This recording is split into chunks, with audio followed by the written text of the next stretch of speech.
ছাদে চলে আসছি। এই যে দেখুন মৌলবি কচু বা দুধ কচু আমার ছেলে যে অলরেডি কাটা শুরু করবে। বাবা অর্ধেক কাটো বুঝছো, কারণ এত তো আমাদের লাগবে না।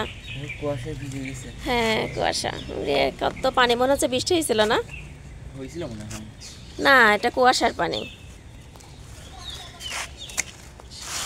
হ্যাঁ হ্যাঁ হ্যাঁ, 1-1.5 ইঞ্চি রেখে রেখে কেটে দাও। এত রোদ কিচ্ছু বোঝা যাচ্ছে না। কিছু কাটো আর কিছু নিচে ফেলে রাখো, নাহলে তো তোমার হাতের এর জন্য বোঝা যাচ্ছে না। এই যে দেখুন কি সুন্দর হয়েছে মাশাআল্লাহ।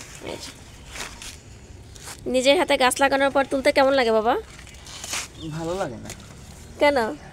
গাছে থাকলে তো সুন্দর লাগে। কাটতে কষ্ট হয় না? 1-1.5 ইঞ্চি রেখে কাটো, হ্যাঁ অর্ধেক পরিমাণ কাটো, কারণ এত আমাদের লাগবে না। দেখেন কি সুন্দর হয়েছে, আসলে কাটতে মায়া লাগে। এই যে দেখেন কেটে রাখছে।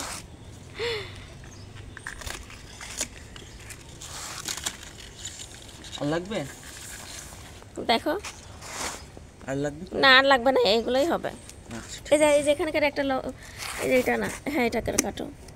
হ্যাঁ হয়েছে, আজকে পর্যন্তই। এই যে দেখুন আমাদের ছাদ বাগান। আর ধুন্দুলটা কত বড় হয়েছে দেখছেন, এই দেখেন আর 2-1 দিনের মধ্যেই খাওয়া যাবে। এই যে দেখুন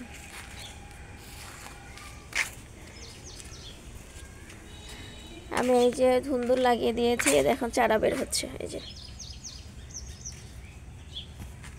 এই যে দেখেন ধুন্দুলের চারা, এটা ধুন্দুলের চারা। ধুন্দুল কিন্তু এখনও হয়, এখন যদি লাগানো যায় না সারা শীত অনেক ধুন্দুল খাওয়া যাবে। আর বাজারে ধুন্দুলের থেকে যে আমরা যেটা নিজেরা লাগাই, কারণ ওইখানে রাসায়নিক সার কম দেওয়া হয়, এই ধুন্দুলগুলো খেতে খুব বেশি ভালো লাগে। এই যে দেখুন পুঁই,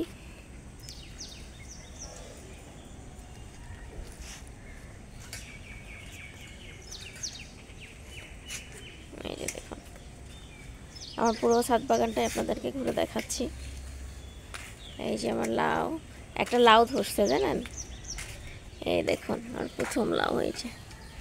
এই যে লাউটা ঝুলতেছে, দেখতেছেন। আমার আম্মু দেখেন কি করে, আবার একটু জানলার দাম বাড়িয়ে দিছে। এই যে সিমের ফুল। এই যে এই গাছের আম গাছের কিছু ডাল কেটে দিতে হবে বুঝছো বাবু। এই যে এখানে তো নানো ভেঙে দিয়ে গেছে, অনেক ক্লিয়ার লাগছে। এই যে দেখেন আপনাদেরকে কয়েকদিন পর একদম সাদা ধবধবে সিম দেখাবো। আমার আর একটা গাছও সিম ধরার মতো হয়ে গেছে, দেখছো বাবু। লাল শাক আজকে এসে ধনিয়া লাগাবো, সময়ই পাচ্ছি না লাগানোর। এই যে এই তো উঠাবো, তোমার তো সিম ভাজি ভালো লাগে, উঠাতে হবে। এদিন সিম উঠায় লাউ শাক দিয়ে ভেজে খাবো বুঝছো, লাউ শাক আর সিম। হ্যাঁ সেটা তুমি রান্না করে খাওয়া, সমস্যা নাই। যাক আজকে এই পর্যন্তই, ভালো থাকবেন সবাই।